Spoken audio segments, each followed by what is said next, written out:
No, really trust us. Marry my daughter. Is she a prostitute? The eyes of a dying giraffe can change a man.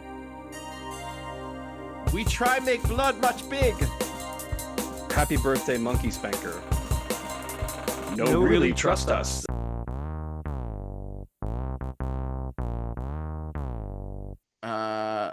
Hope you enjoyed the show. All right, so welcome to No Really Trust Us. We're the podcast that celebrates the B movies and indie films that you might not know about, but you really should take a look at. So I am Ken Cornwell. I'm a video producer and a writer and a longtime movie fan. And I'm here with John Benedetto, aka Detto. Hello, Detto. Hello, Ken. And I'm here with Matt McDevitt, aka the Professor. Hello, Ken. Hello.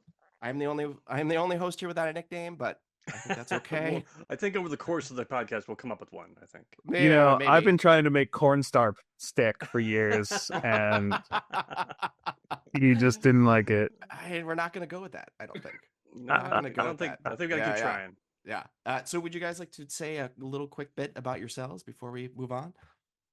Sure. Yeah, I'm Detto. I am a video editor. I'm very much not a producer, but I am a writer as well. And occasionally I even direct some things. I've been in the biz for almost 20 years. I've actually worked with Professor and Ken on various projects, both professionally and recreationally. That sounds like we're talking about drugs. We're not talking about drugs. We're talking about short films and, maybe even a feature or two. Anyways, I love B movies. I like big dogs. I like sushi, but we're here to talk about bad movies. So let's do it. Professor, tell us about yourself. I'm Matt. I'm a video producer and professor at American University, adjunct professor, hence the nickname Professor. Like these other two nutballs, I'm also a cinema nerd of all types, from art house to grindhouse, all over the place. And part of the appeal of this podcast for us and for everyone, hopefully, is that rather than taking a movie and making fun of it, we're going to take a movie and celebrate it and tell you why you should see it. So, no, really, trust us. Yes. Nutballs. Yes, Like that was the first word that came to mind. So that was I guess that's a Ghostbusters reference, right, Detto? When Venkman says some are just nutballs who come in off the street, right? Nice deep cut. Yes. So there you go. That's a deep Yes. cut like for you, it. Detto. Yeah, Yes. very cool. Very cool.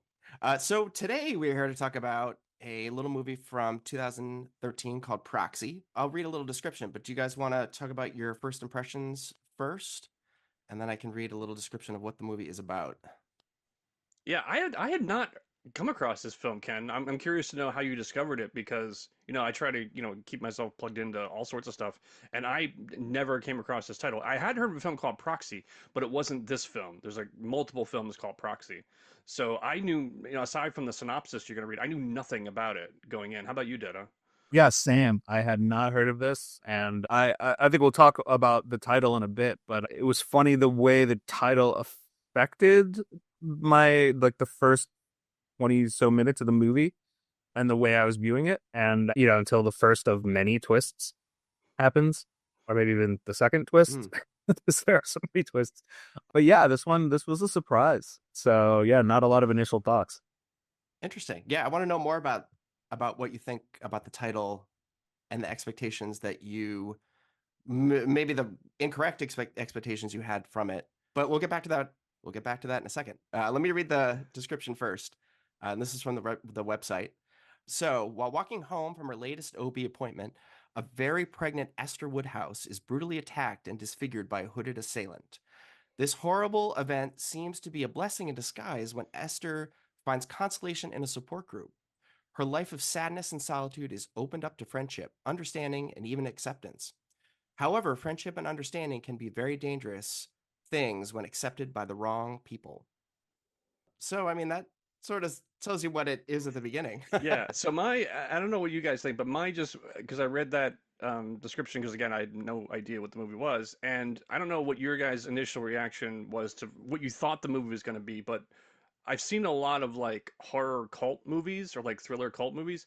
This sounded like the setup for like a cult kind of thing, right? Like the support group is actually seems supportive, but they're really sinister, and that they kind of take over her life, or there's some sort of horror related to the support group, which is not what we got essentially. I don't know what you thought, Dedo, when you heard that synopsis.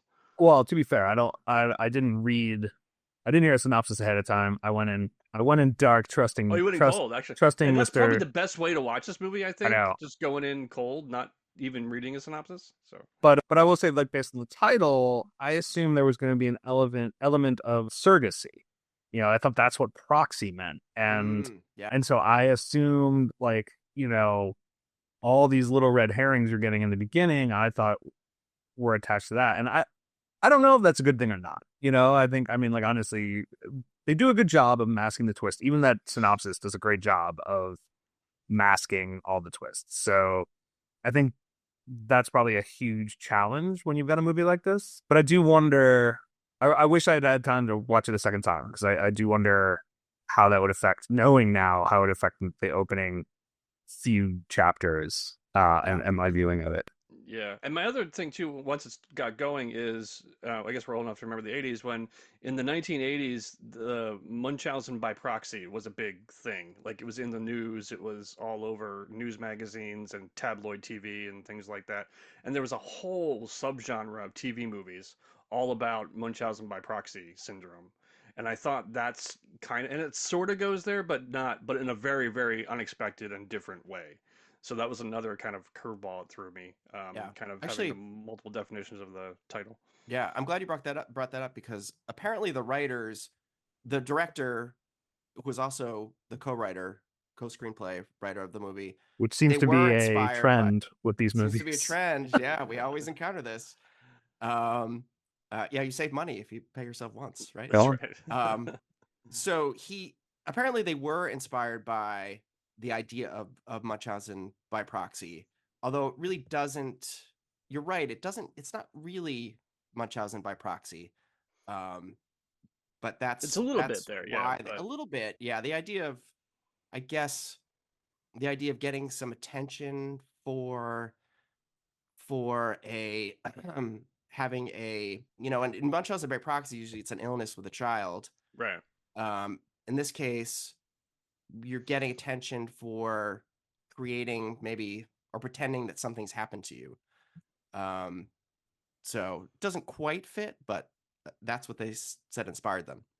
Yeah, Yeah, and so you can sort of get that with the Melanie character, where she fakes like her kid has been kidnapped, right? Like that sort of fits into that traditional definition of dude, yeah, Munchausen by spoilers. proxy. Yeah, yeah. Well, I mean, you have to get into that to talk about the movie, but No, and I will say, well, I like, mean, but that's early in the movie, so that's like we yeah, see yeah, that like yeah, within the first 30 yeah. minutes, so it's not a yep, spoiler really. Even the poster, like, evokes a completely misleading sense, like, because it's like, to me, it actually, and I just double checked to make sure I wasn't crazy. It actually slightly evokes the Life Force poster, It yep, right? does. And so yeah, you see Proxy, and you see this, like, vaguely space looking shit, and you're like, oh, she's a surrogate for an alien. right, Like, right, like, it's just like, and right. I wonder how much that is intentional, and how much of that was just like, well, shit, this looks cool. Proxy sounds cool. Like, Yeah. I would love to dig up an interview with these guys. So I searched and searched, and I couldn't find. I mean, I found some interviews with them, but there's not a lot out there about them, and they didn't address that in particular. They did say that they were intentionally setting up your expectations for it to be a certain thing, and then they wanted to, switch it up, keep you guessing constantly throughout, which they do. Yeah, and that's a difficult thing. Like I do give them credit for the way they're marketing it because it's still intriguing enough to get you in, but doesn't give away all the good stuff. I mean, like Detta, we worked on a short together that had a really kind of big twist in it, and we really struggled with how do we sell this because the whole appeal of it is this twist, but you can't give it away in the marketing because then you take away the entertainment value of it. So it's like you're in this quandary where how much information do I give to get people in the door, but not give away too much that it ruins it when they sit down. It's a tricky thing, but I think they kind of walked that line as well as they could have. I think. Yeah. Yep. And also, so thanks to IMDb trivia, I've just learned that Esther's last name Woodhouse is a tribute to Rosemary's Baby character Rosemary Woodhouse, which again, Ah, totally sending you in another direction right. Yeah. if you're a big enough film nerd to catch that, Yeah. like Yeah, yeah. I think they even said that it's a spiritual successor to Rosemary's Baby, which is so strange because it's not I really, disagree. yeah, it's not Rosemary's Baby at all, Not really. thematically or plot wise or On any anything. level, really. No, yeah, just like the Woodhouse name. it's a Aside from a spiritual pregnant lady. And That's there's a it. pregnant lady. right. Yeah. It's a spiritual successor the way Catholicism and Judaism are both religions. Right. These are both movies. Like so they're I could maybe see a spiritual succession in terms of tone, like in shot selection and pacing. There's definitely I definitely get a Polanski kind of influence to it Yeah. in terms of the suspense. So aesthetically, I can maybe see that, but plot wise, thematically, yeah, it's completely different Yeah. from Rosemary's Yeah. Baby. Yeah. So what did you think of the opening scene, which I think is, if you can get past the opening scene, I think you can make it through the rest of the movie. But the opening scene is pretty brutal. Yeah, I was impressed by it in the sense that it felt visceral without being gory. And there is some blood splatter later, but I think it was really well handled because like I said, you really feel it and it's a just the idea of it is, disturbing, but they don't get too graphic with it and yet it still hits hard, not unintentional pun unintentional, but I mean, you feel it in your gut, even though it isn't as graphic or gory as a different filmmaker would have gone. I think I was expecting it to be more graphic than it was, and it still hit pretty hard. Yeah. yeah, I mean, it was such a like, you know, she's at her doctor's appointment. You know something's off, but like you're not Right. really sure what. And like as we've just discussed, there's all these red herrings that you think variety reason why she saw, and then boom, out of nowhere, you're like, whoa, wasn't expecting that to happen. Yeah, and it's not a spoiler. It's in the synopsis, so we can kind of say what it is, like more explicitly what it is, which is she's walking back home from her OBGYN appointment, and person with a red hoodie kind of comes up behind her, knocks on her head, and then when she's out, just takes a brick and just beats her pregnant belly. And yeah, it's as disturbing as it sounds, but like I said, it's very tastefully shot and not graphic or gory, but you still feel it, which I think is, like I said, pretty impressive. So. Yeah.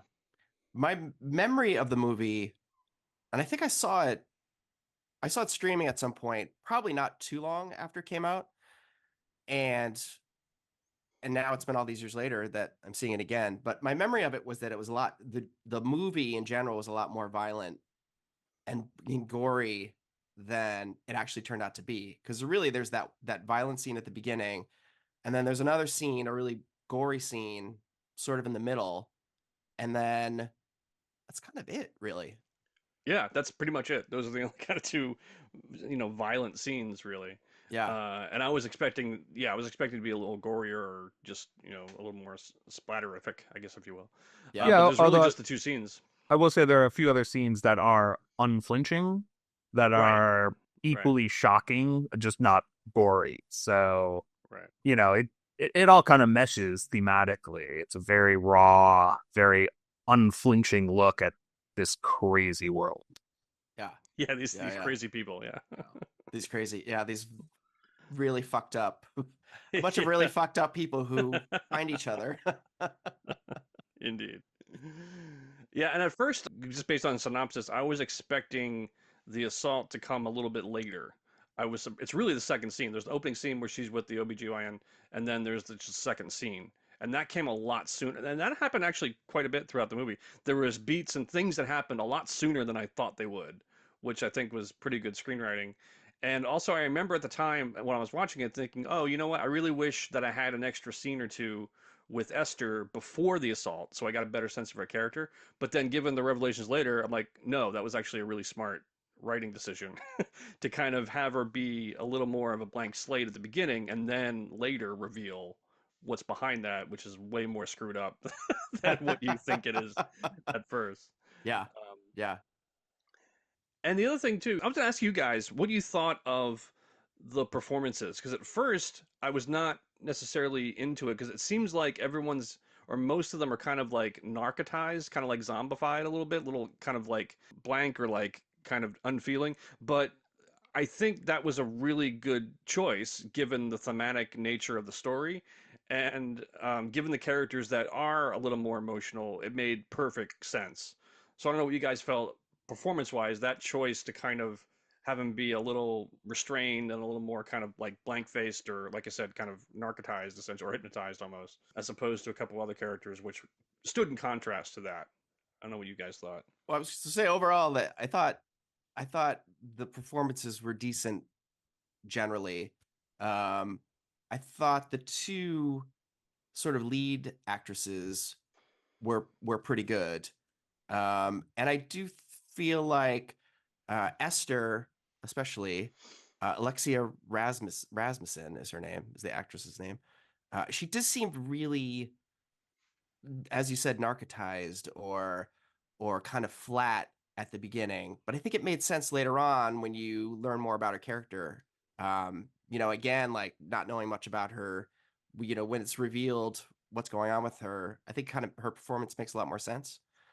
Yeah, Um, absolutely. I yeah, totally agree with that. yeah, Because at first I thought, well, I'm not sure about this actress, but then later I realized, oh, that was actually a pretty good choice. And whether it was the director or the actress deciding to play it that way, I think she did a really good job of making that work because she is a person who's basically numb essentially and doesn't know how to connect with people, doesn't know how to feel, can only sort of feel anything by proxy, really, by yeah, someone caring about something else who's not her, and getting the attention that way.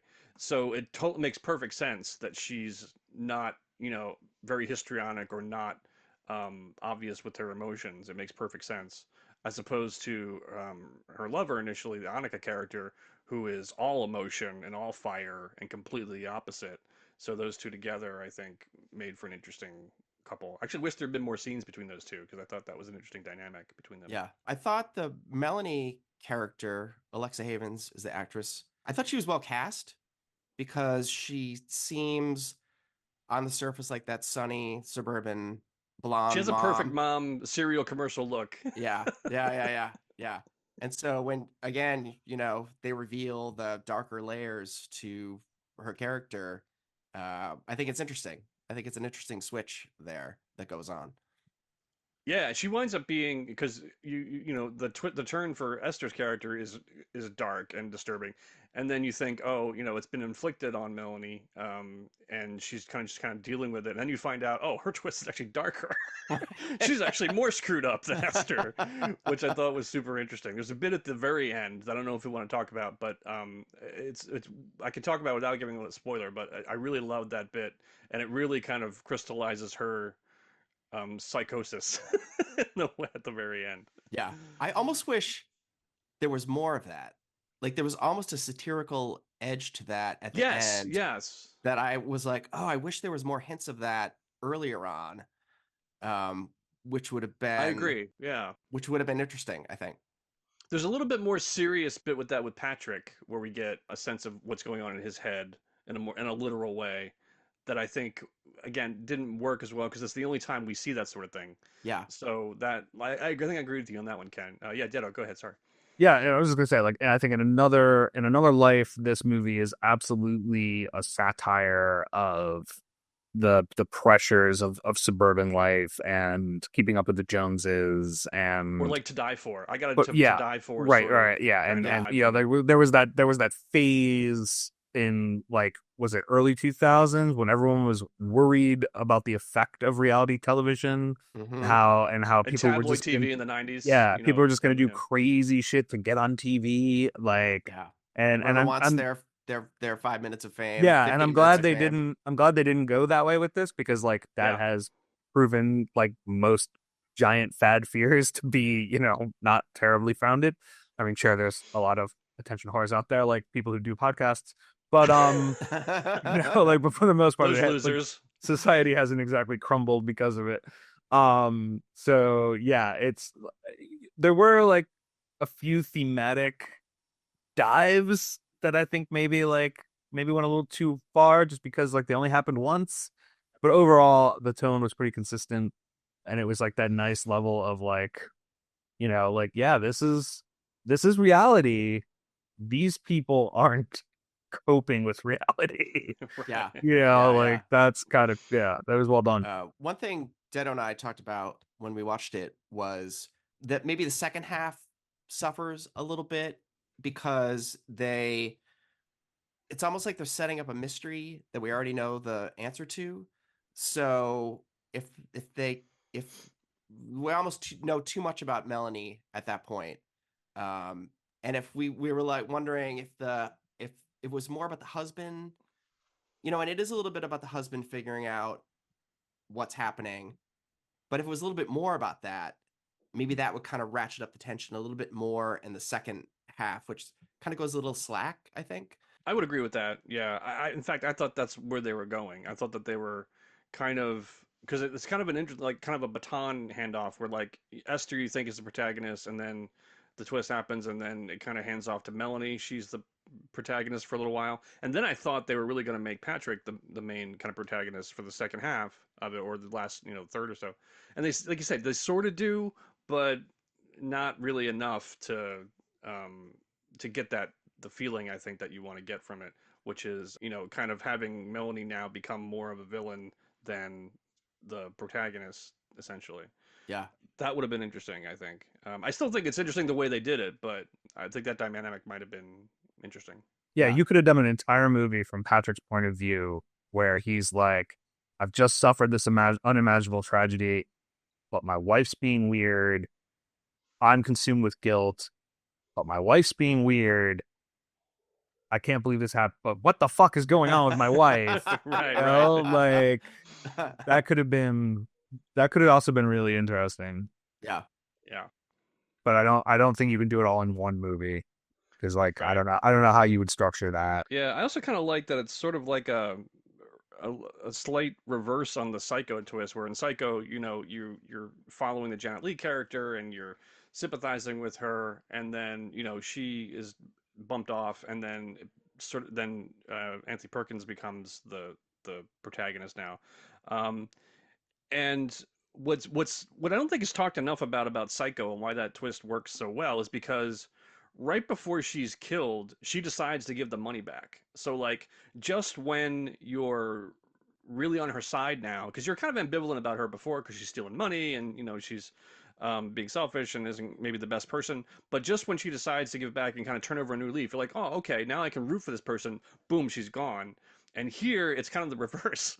Where like right when like you start off really admiring this woman and thinking, oh, I'm feeling bad for her, and you're really with her and rooting for her, and then she's revealed to be holy shit, she is really screwed up, and then she's bumped off, and then that I thought was super interesting because for a few minutes there you're like, okay, and it's rare, for as many movies and scripts as we've seen and read, it's for people like us, like it's kind of unusual to be in a movie and have literally no idea where it's going to go next.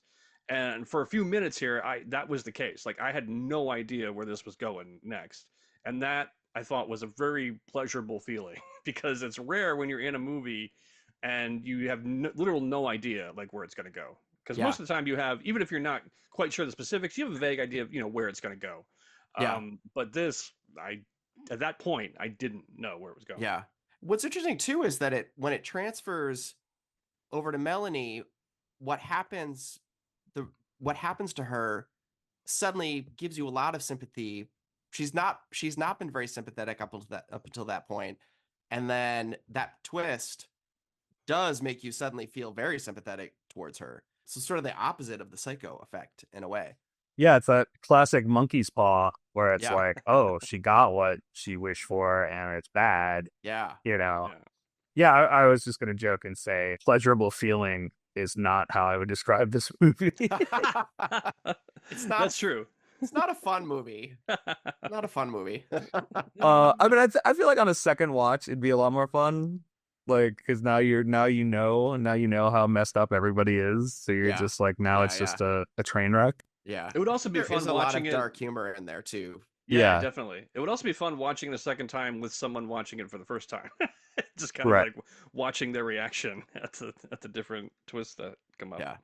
Yeah. Dedo did say at some point that he needed a trigger warning.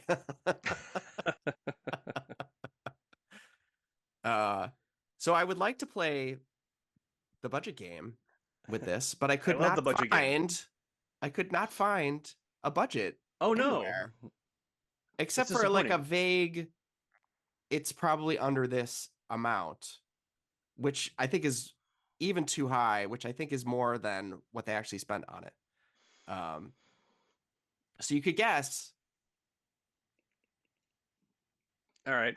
Um, it looks good.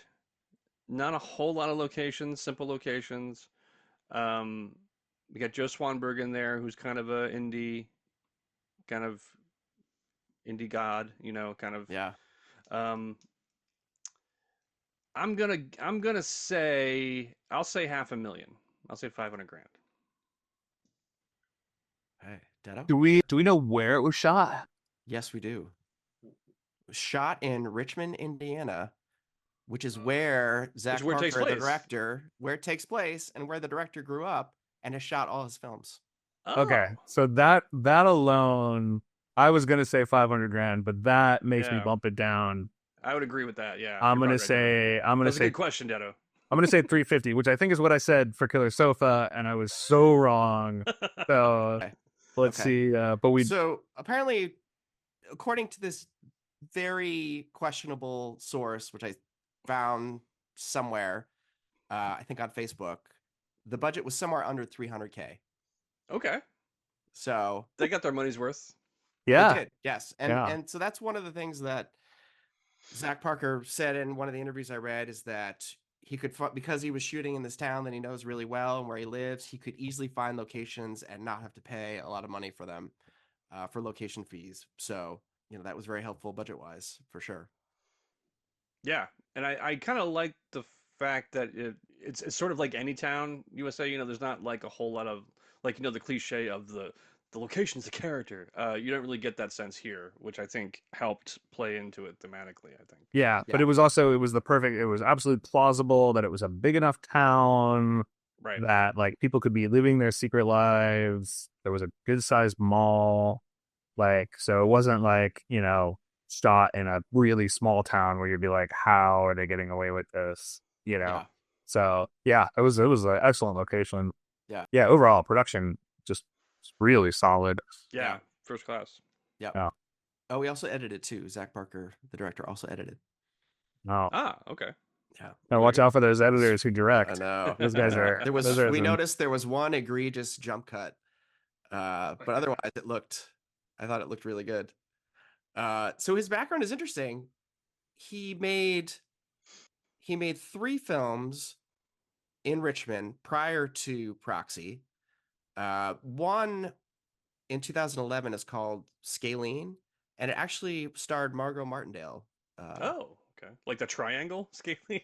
I guess. Yeah, I don't know. Okay. So that got a little attention, and then Proxy got more attention, and it was bought by IFC Films, their midnight film division, and then it was released on VOD, and then since then, nothing.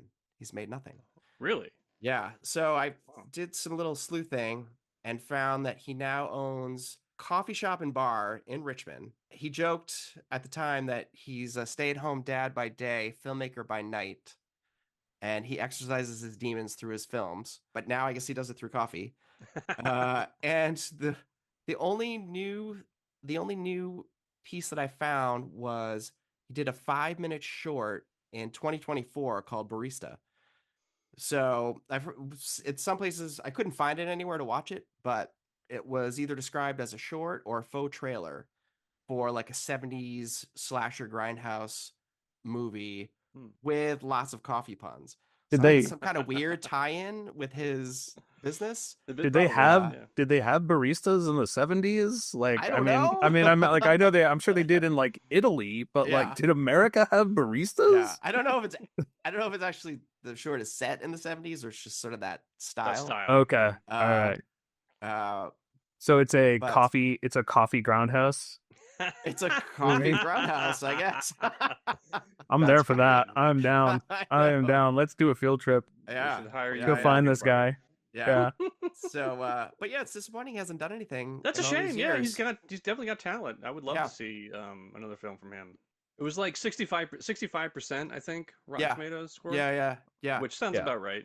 I Yeah. think. Well, it's clearly not a movie for everyone. Like Right. both because you have the really sensitive subject matters, but also and this was going to be like my big thing, my big takeaway is that no one in this movie is terribly likable. Right. Like that's like a tough thing for me. Like I need one likable person to root for, and so like it's hard to really get into this when you're like, and it's purely subjective. That is like, obviously there's plenty of great movies that are like this, but like that's kind of why I was like, man, I kind of wish this movie was about Patrick. Like, not that he seemed that likable, but he's at least normal. I mean, he's probably a shitty white guy, probably a Trump voter, but like, he's like, but he's normal, like, and like, Yeah. and you'd root for him, and instead you're like, oh, I'm just rooting for the least crazy person who I think is the girl who just got out of prison. I think she's the least crazy, and so I think a lot of people would watch this and be like, oh, this is garbage. But if you like this kind of movie, Yeah. they knock it out of the park. Like, Yeah. And I think some like that was an interesting point made, Dedo, about the craziness about because like the Annika character, if you encountered her on the street, you'd be like, wow, she's crazy. Whereas if you encounter the other people in the street, you're like, oh, they're perfectly normal. When in right. fact, Annika's the one who's perfectly normal, and everyone else is completely screwed up. Well, Well, Annika's not perfectly perfectly normal. normal. Well, not perfectly normal. That's true. But Annika's I'll say her reactions are normal. I'll put it that way. yes, Yeah. yes. They're She's the one who, exaggerated. Or but they're normal. yeah. She's Yeah. the one who may have done something really heinous in this movie. That's true. That's true. Without not spoiling normal. anything. Yeah. That's Yeah. true. That's not normal. That Because her girlfriend asked her to. Right. Yeah. Right. Yeah. Well, and yeah. also what she planned to do to Patrick was also kind of. part. And at that point, Yeah. you're like, oh shit, are we going there? We've gone everywhere Yeah. else. Are we Right, going right. there? Yeah. Yeah. Yeah. I It was. I do get what you're saying about the unlikable characters, which is very true. I think the only thing that still kind of grabbed me was that I can get caught up in the character trying to like Melanie in the second half, where she's trying to uh keep the truth, trying to like maintain what she has left and trying to keep her secrets from being revealed. It could sort of like that can kind of carry me along a little bit, even though she's not likable. The idea that she's trying, that because she becomes our sort of audience, we start to see it through her eyes. I can kind of get caught up in the, oh no, she's gonna get caught. Is she gonna get caught? Are they gonna figure out what she's done? Can she keep, can she keep away from Annika? Sure. Yeah. I mean, I think you could argue that until twist number 37, you're under the impression that the truth will set her free. So it's kind of hard to root for her to keep the secrets because you're Yeah. like, she's got to fix things with Patrick. But yeah, there is the sense of danger from Annika, and there's a sense of menace from Patrick. So like, yeah, there's definitely some relatability there for sure. I struggle when no one is functionally sane. I mean, like, I didn't like the Royal Tenenbaums for the same reason. Like, just like Yeah. everyone here needs to go to therapy and Prozac, and I'm just watching a train wreck, and that's not enjoyable for me.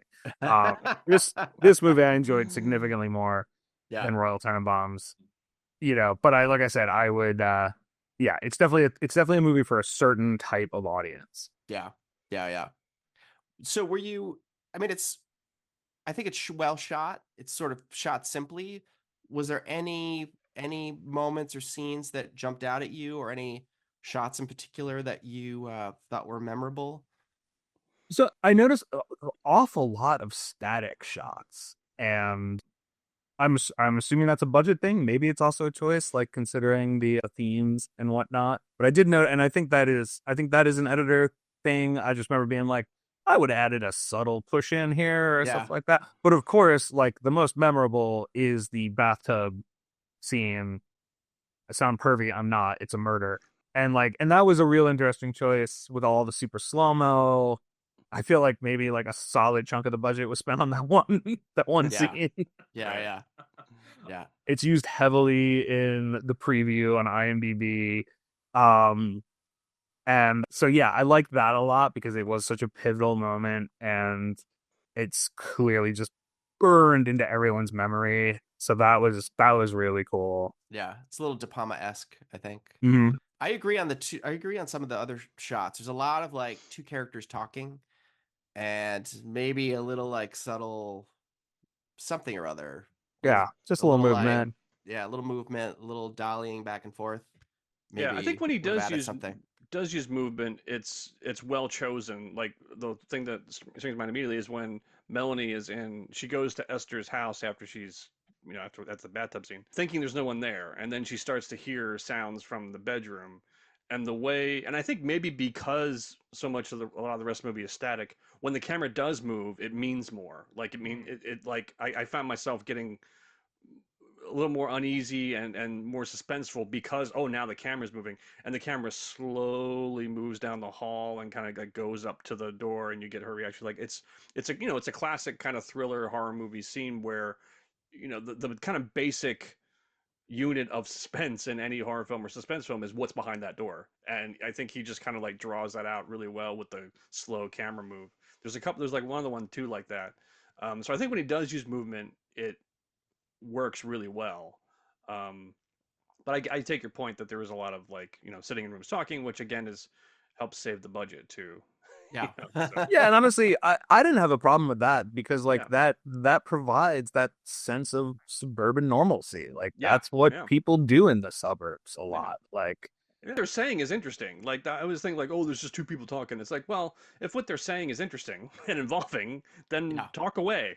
It's fine. I don't Yeah. care. right, It's like I don't. exactly. Yeah. It doesn't Yep. make sense to have an elaborate camera move when it's compelling what they're doing. So Yeah, Yeah. no need to do a 360 if right, all right. they're saying Well, it's is like like it's like the famous Right. Charlie Chaplin quote, which Chaplin had that all the time because at the silent area, he doesn't have to worry about sound, so he can move the camera wherever he wants. And a lot of his contemporaries move the camera around all the time. And he was asked, why don't you ever move your camera? And he's like, because it's interesting. And then he says, the camera doesn't have to be interesting. I am interesting. So that was kind of the sense here. The characters are interesting enough that we don't need to swirl around them to get our interest. Yeah. Yeah. Sometimes it can be kind of show offy just for, show off's sake. Yeah, right. You can even Yeah, say it like that way. yeah, straight out of film school. Look, mom, I'm Right. directing. Yeah. Yeah. Yeah. Yeah. Yeah. So any other thoughts do you guys have? Going through my notes here, making sure I hit everything. he took notes, and that's why we call him the professor. I did take notes. I did like I said, like thematically, I thought everything held together relatively well, which is tricky when you have this many twists. When you throw in twist after twist, it can easily be a twist just for twist's sake, but not fit into the story that you're telling. And I think they did a really good job from a screenplay standpoint of still having it resonate thematically in terms of like the proxy idea and how numb these characters are and the desperate lengths they'll go to just feel anything and how people view them and the way that the twists all kind of revolve around that theme, which I think is really well done and not always the case in movies with this many twists, I think. So that's one thing I was really impressed by. Yeah, I mean it is such a well written script. Like it is just it never in no one part goes on too long Right. where you're like, oh, this is getting implausible. It's just like it's tight, it's crazy, but it's a believable crazy. So Yeah.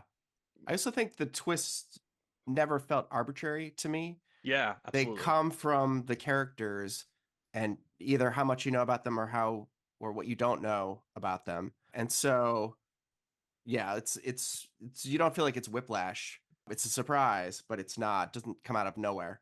yeah, and they also I think all but one happen in real time. So there's none of this bullshit of like, oh, surprise, we're doing a flashback and we Right. didn't tell you this earlier because we just couldn't figure out how to, Yeah. and Right, even though right. and even the one that doesn't happen in real time, that you're okay with that. Like you needed that. And plus that's the last one. Well, Yeah. second to last. I don't know. It's a twisty movie. Yeah, yeah. But that's so true. Like that's become such a cliche now, right? Like we reveal something that you didn't know in a flashback, Yeah. and Yeah. it can be really annoying. Yeah, Yeah. we arbitrarily and frustratingly withheld this information because Right. Yeah. we're not very good writers, and we Or my Right.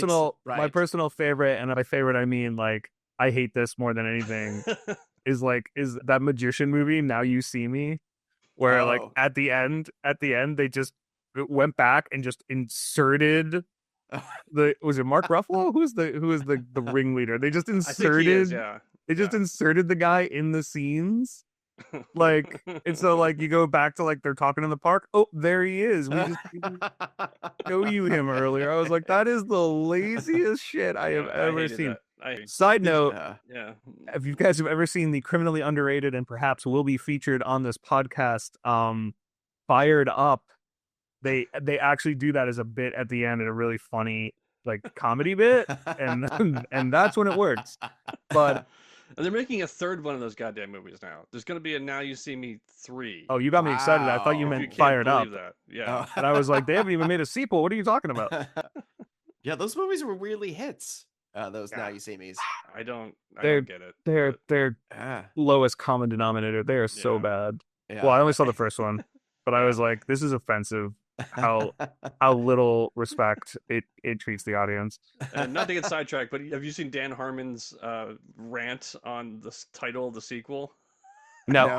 Look it up on YouTube somewhere. It's funny. He was just doing like a stand-up night or something like that. He goes off on like a 10-15 minute rant about he's like, why is it not called Now You Don't? It's right there. Why are you not calling it Now You Don't? And he yells for like 10 minutes about how stupid it is that the sequel is not Now You Don't. Right. Yeah, but It's is also like I still know what you did last summer. Right, which is not even accurate. Right. It's like it's 2 summers ago, damn it. Yeah. do you remember SNL did a skit when Look Who's Talking had like their third sequel, and it was Look Who Else Is Talking also, Yes. and it was like the toaster and like the drapes. That's great. Oh, great. That was good stuff that we'll probably cut out. But okay, go ahead. Yeah, no, I mean I we're like a we're little tangent. I think a little yeah tangent is good. we're taking this episode on twists, just That's like right. That's right. That's right.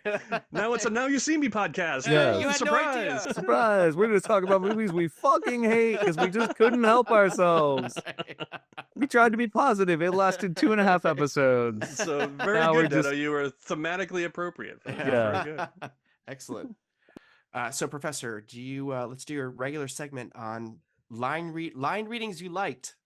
That's right.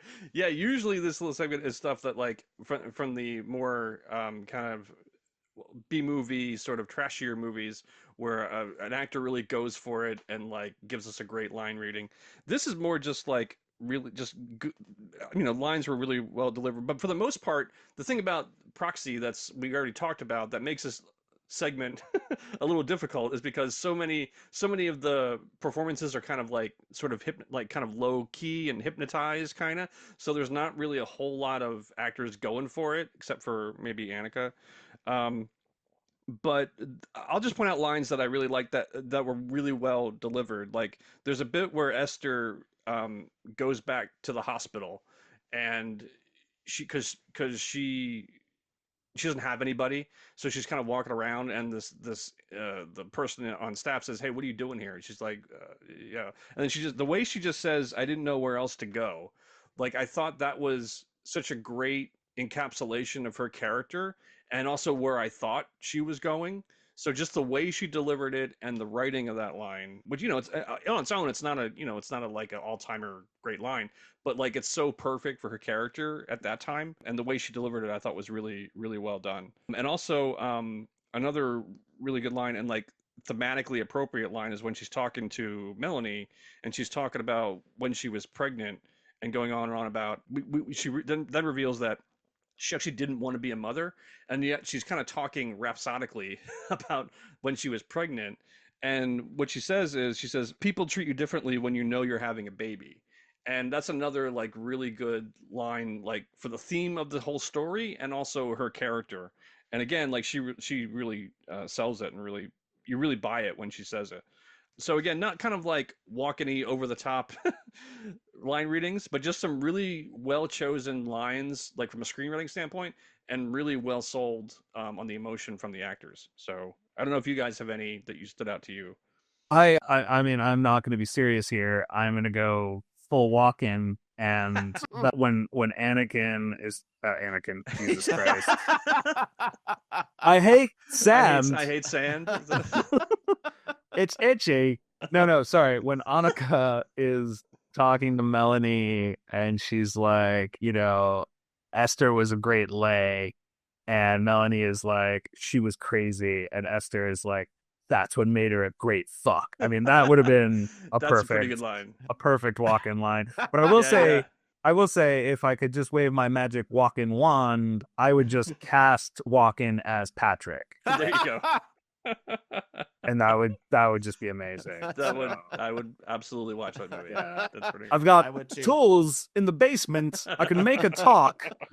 I mean, that's written for walk-in. Like, that's right. So but yeah, that was a great Annika line, Ditto. Yeah. Joe Swansburg is such an anti-walk-in in this movie that yes, it's really funny to see. It would be antimatter, yeah. Walken and Swanberg kind of. He's just stand-in. He's not walking. Yeah. Oh, that was brutal. I'm gonna cut that. That was horrible. Yeah.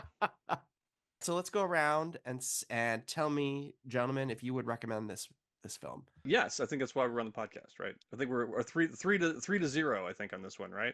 There are times going through where I'm like, oh, I'm not sure about this movie because, and also when the big twist happens like halfway through, because I was really invested in the first half of it, I'd say, in that story, and then it twists, and then the danger of that is that like, oh, well, I'm not going to be as interested in this new story, essentially. But that's not the case, because I think it kind of like restarts and then kind of gets you involved and then twists again, and then it definitely takes you on a ride.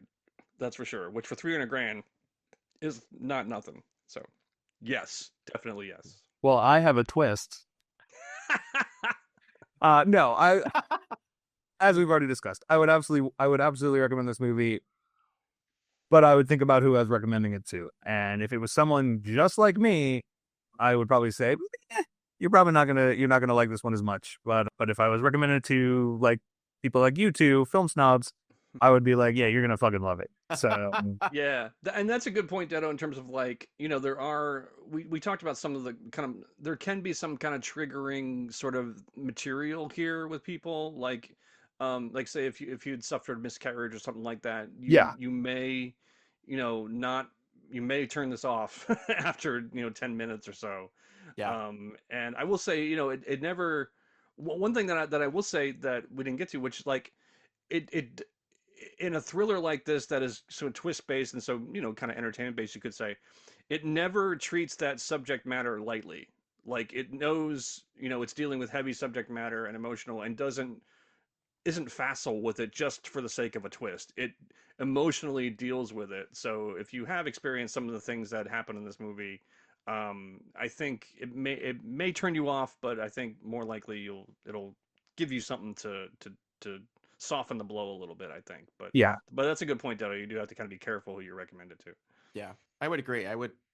This is definitely not a movie for everybody, and I would be careful who I recommended it to, but still thumbs up. Yeah, it's well done. Like it's absolutely well done. Like we're saying we wouldn't recommend it not because of any craft or quality reasons. It's just thematic reasons, really. So, it's a strong spice. You got to be yes, right. You got to be ready for the zest. So indeed, for sure. So go ahead. I was gonna say that's our podcast. Tune in next time for another unheard of, unknown movie that we're gonna lift up and tell you why you should trust us. Thanks for listening. If you've got a movie that you love and you think more people should know about, drop us a line at noreallytrustus@gmail.com or on Instagram @noreallytrustus. Don't forget to rate and subscribe, and we'll see you next time.